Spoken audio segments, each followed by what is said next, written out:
Hi, it's Dennis Daly. Nice to have you along on All Week Theater, where we take a classic radio episode and play it out over 5 days. Now another segment of the wonderful CBS show Fort Laramie, starring Raymond Burr in his pre-Perry Mason days.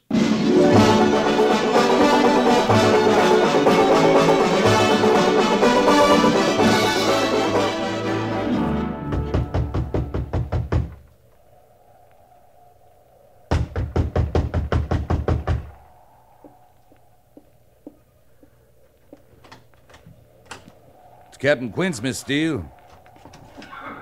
Well, Captain, what are you and your troopers doing out here? I'll tell you if you ask me in.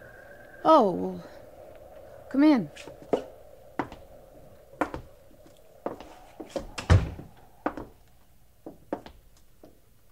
Where's your family?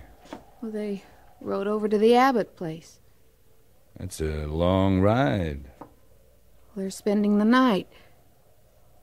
They'll be back tomorrow. Why? Is there trouble? No, not for you, Holly. And what are you doing here? I came to borrow your ranch. What? I need it for a few days, maybe a week. Now, Captain, You and your folks can stay with the Abbotts for a while. I'll send for you when I'm through here. You seem to have it all figured out. I have. Of course. Shall I leave right now, Captain Quince? Sooner the better. I'm sending an escort with you. Well, that's very kind of you. I can spare a couple of troopers. Then you'll move in here. Sergeant Gorse and me. Wouldn't you like for me to stay and cook for you? No. You couldn't do that. Why? Don't you think I'm a good cook? Maybe when this is over, I'll ride back sometime and find out. Captain Quince, just because you and I've met once or twice at Fort Laramie dance... Just a minute, Miss Holly. You don't understand. Don't I? I should have explained. There's going to be a fight here. Fight? I'm using this place for a trap, baiting it with a bunch of horses. And when the men I'm after come for them, well, we'll be waiting. What men? Men who've been stealing horses, murdering settler families, blaming it on the Arapahoes. You mean it's white men who've been doing that? I do. Captain Quince, I'm beginning to understand that being in the cavalry, you're accustomed to ordering people around and not explaining anything. I'm sorry, Holly, I upset you. Now, if you'll wait outside while I get some things together, I'll ride up to the Abbotts with that escort you promised me. Good. Oh, Captain. Yes? I hope you have a chance someday to find out about my cooking. What I mean is, good luck. Thank you, Holly. Go on, get out of here now.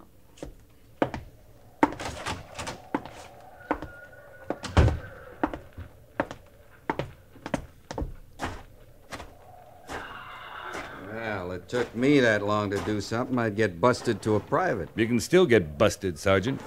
Yes, sir. Mr. Syberts! Right here, Captain. You'll take over the patrol, Mr. Syberts.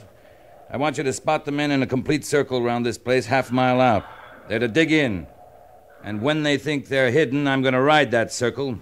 I understand, sir. Heaven help any trooper I can see. Yes, sir.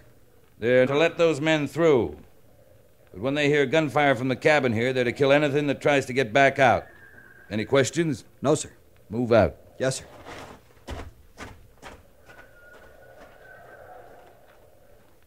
Well, Sergeant, you and I are going to be sitting on the pan of this trap. Like poisoned meat, huh?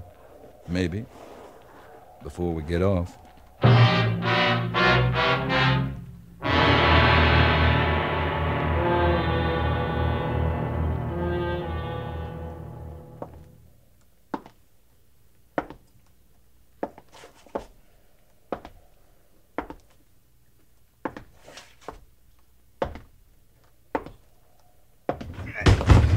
You have to do that, Sergeant. I didn't join the Army to be locked up in this coop for 3 days. Maybe you'd rather be sitting outside with the real men, half buried, afraid to move, with nothing but a canteen of water and a handful of jerky. And no smoke? And no smokes.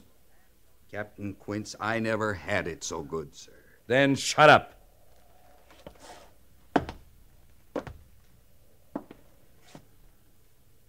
Dark out already? Good. Ain't the kind of men who'd attack even a woman in the daylight. No, I guess not. Gosh, you lied to me. What? No smokes. You tried to make me think you'd find it rough out there with the troopers because they can't smoke. Well? You never smoked in your life, you ape. Not with that quid of tobacco in your jaw day and night. What are you trying to give me? You need action too, Captain. Bad as I do. Yeah, I do. So join me next time when I take a classic old-time radio episode and split it up into 5 easy-to-digest pieces, right here on All Week Theater.